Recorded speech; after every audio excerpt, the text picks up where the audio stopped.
打开油箱盖子，用抽油管给奶露加入溶剂，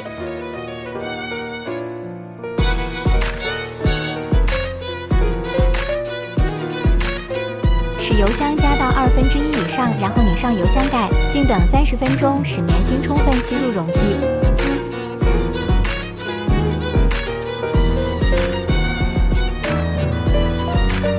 顺时针扭动开关，直到扭不动为止。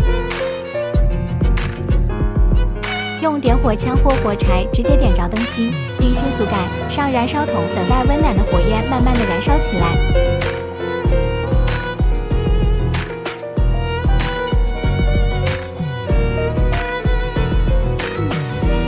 充分燃烧后，扭动旋钮，把火焰调到最佳取暖状态。